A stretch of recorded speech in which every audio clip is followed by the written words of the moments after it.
Juan? Well, I think it's beautiful. My family is from Brownsville. Awesome. My mom and my aunt were born and raised there. And Cool.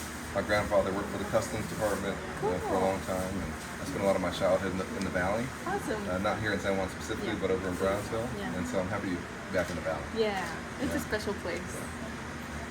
Why did you specifically want to come to Corys Cakes? Oh my gosh, so many reasons. I think it's Cory herself is an icon, but also this is an institution. And I always like to talk to small business owners wherever I go because to me they're our best employers. They often know their communities so well, and just walking in here, you could tell what a great work environment it is, which also then produces excellent food, as we all know. And I can see why it's so popular, and that everybody was telling me I had to come here. Can you tell us about your policies for the small businessmen and women? Yeah. Well, in particular, I'm proud that we got a lot of our small businesses through the pandemic because that was, particularly for a bakery like this, that was a time when we could have lost some of these types of businesses, but we didn't because we put in place smart policies to try and keep them going. But now I have to make sure that they come back and then we have more. And so I've been a big proponent of creating small business assistance, but that's only one part of it.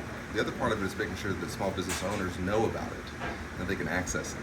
And that's one of the roles I've had in my time in Congress, is trying to bring the information to our folks about the loans that are available to them, about if a disaster hits, how you can get access to those resources, about the programs that we have in place to try and stimulate small businesses, because it's no use having a good program if no one knows about it.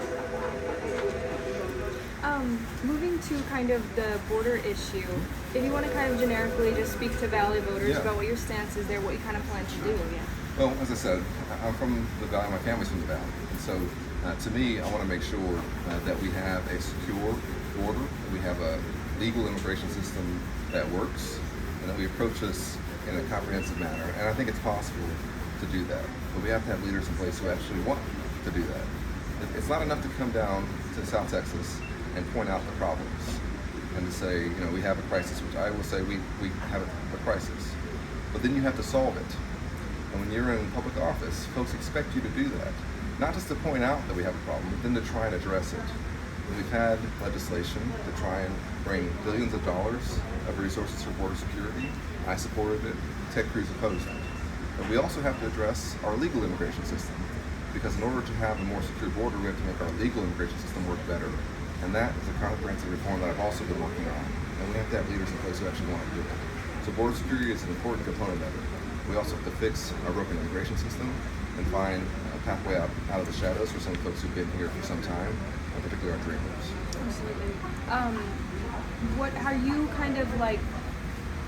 Are you learning anything from Beck's campaign several years ago? What have you kind of learned from that? He came pretty close. Of course. Well, I think it was obviously an important campaign for Texas, but this is a different time, and I'm a different candidate. But there's certainly things that we can learn from it. But one thing I want every Texan to know is that listen, I was raised by a single mom in Dallas. I went to school at Baylor, played football there, was captain of the football team, made it to the NFL, and have served in Congress in a way that shows it's possible to bring folks together. I'm the most bipartisan Texan in Congress. I'm proud of that. That means that I get things done. And I want to bring that same attitude to the Senate. And I think for 12 years we've had a senator, Ted Cruz, who's all about himself. I'm going to be all about you if you give me the opportunity to serve you. I've done that in my time in Congress representing my hometown in Dallas, and I want to do that now for the state where I'm a fourth-generation Texan. And I think we might have missed the first part of his question that I thought was a very important question. Just, why did you come here? Why is it important to, visit small business in the Valley? Yeah. Well, Cory she's an icon herself. And I think this bakery is an institution in the community, and everybody told me I had to come here. But also I think that our small businesses are our best employers. I think that they know their community often the best. They're the backbones of our communities. Everybody, I think, can imagine, the small business in their neighborhood that they go to because they make the best, donuts or whatever the case may be. And here, this is one of those businesses that's been here since I think 1978. and it's shown that it's possible, to start small and to buy used equipment and to employ up to 30 people sometimes during the holiday season. That's a huge success story, and it's also a place that's obviously such a family atmosphere, so welcoming. Happy to be here. Thank you so much. Anything you think we missed or wanted to add? No, whatever. Yeah, if you want to ask anything else, you can. Perfect. Sorry, Thank you I know. so much. And Espanol. Appreciate it. Next time. Yeah. Are you comfortable doing it? Not quite. No I worries. understand very well. It's hard to give you the is. same response. Okay. Yeah. But we're going to keep working on it. So I have a question. I have a question regarding the op-ed that we ran from you. Yeah. We had a response on social media. I'm just going to read it to you, see how you respond. It says, "That's an interesting comment coming from the party, Democrats, who cut Medicare for 33 million seniors by cutting the Medicare Advantage program. The cuts to the Medicare Advantage program will drive up costs for the average beneficiary by nearly $400 per year." Listen, I've spent my entire time in Congress protecting Medicare and Social Security, and I'm really proud of the advances that we've made in Medicare, from capping costs of insulin at $35 a month, capping out-of-pocket costs at $2,000 a year, having all vaccines free, and also giving Medicare the chance to negotiate drug prices now, saving billions of dollars for the Medicare system, which is going to allow us to make it better. And Ted Cruz has a very clear record as well, though, of attacking Medicare, trying to take away benefits, and in particular attacking Social Security, saying it's a Ponzi scheme, saying that basically we need to balance the budget on the backs of grandma and grandpa who've worked their entire lives, saying that we should extend the working age, because I think to him he doesn't understand working people.